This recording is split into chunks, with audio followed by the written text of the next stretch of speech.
Hi, I'm Steve Lagerstrom, Corporate Product Specialist for the Park Place Car Dealerships, and this is the all-new redesigned 2013 Boxster S. The new Boxster is more powerful, lighter weight, slung a little bit lower, has a slightly longer wheelbase, and has a wider track than its predecessors. This car is an unbelievable handling car on the road. I had the opportunity to drive it over the last week.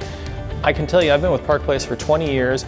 We carry some of the finest luxury automobiles on the planet, and I had more fun driving this car than I've had driving a car in nearly a decade. This vehicle corners like a dream. The wider track, the Z-rated and actually N-rated tires stick to the road like you're driving with something that has flypaper on the surface of the tires. It's just really unbelievable how this car handles a corner. The acceleration, unbelievably smooth. There are two versions of this car. There's the Boxster S, which you see here, and the standard Boxster. Just absolute thrill to drive this car. The vertically contoured headlights are reminiscent of the Porsche race cars of the 1960s and 1970s, while the larger air intakes give the front end a more powerful, more aggressive appearance. The large side air intakes are reminiscent of the 718 RS60 Spider, a lightweight mid-engine race car from the 1960s. So one of the huge advantages of the mid-engine design of this vehicle is the handling characteristics that it gives the car. Because the engine's in the center of the vehicle, the weight is evenly distributed between the front and the rear wheels. That allows the car to have perfect balance going through corners. You can even outmaneuver more powerful cars in this vehicle because of the way the engine is set up. The way this vehicle handles, I'm not quite certain how you'd roll it over, but if you manage to do so, there's a new supplemental safety system behind the rear headrest that's made out of a composite of aluminum and steel designed to protect the occupants in a rollover. The rear spoiler is not only a visual treat, but it also deploys automatically to reduce lift.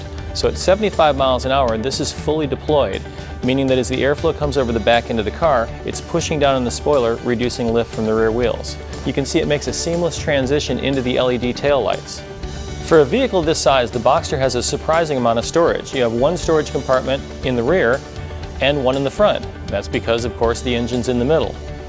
You've got a deeper 5.3 cubic foot storage space here where you have about 4 feet, just a little over 4 feet, but it's a longer and more narrow space in the back. So if you have something that's a little bit taller, like a piece of luggage, you can put a couple of suitcases in here. And in the back, you can lay something a little bit flatter, but you have great storage space in this car for the size vehicle that it is. In the previous Boxster, there was a manual coupling needed to engage the retractable soft top. On this vehicle, it's complete power, and the whole operation takes place with the engine running in about 9 seconds. The new cockpit is laid out in a much more functional and ergonomic manner than its predecessor. A lot of the controls have been taken off of the dash and moved down to the center console. That allowed Porsche to move the dash forward, giving a feeling of a lot more room inside this vehicle. This particular vehicle has an extremely comfortable, well-contoured seat that fits you like a fine suit. I noticed in this car that I still had ample headroom, and I'm well over 6 feet tall. The PDK transmission, which this vehicle has, is an option, but when you get that, you get the little paddle shifters up here in the steering wheel. So if I want to upshift or downshift, I can use these when I'm in the manual mode. If I'm in the automatic mode, maybe there's heavy traffic that day, I just flip it back over into drive and off I go, and I don't have to worry about the shift points at all.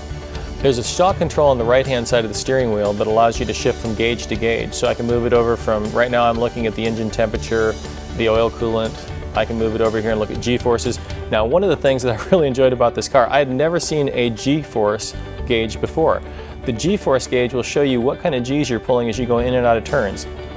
Don't spend all your time watching the gauge as you're going through the turns, of course, but it's interesting to see what kind of G's this car can pull, and it can do a pretty incredible job of pulling G-forces into the turns. You've got a chronometer, but if you want to take it out in the track and measure track speeds, it's designed for that. And you've got trip computers, navigation, which is an option on this vehicle, but if you have the optional navigation, you'll see a gauge in here for that, as well as the 4+ inch display that's on the center of the vehicle. One of the intangibles with any vehicle is what I'll call the it factor. One of the best barometers of the it factor are teenagers. I have 2 of those at home.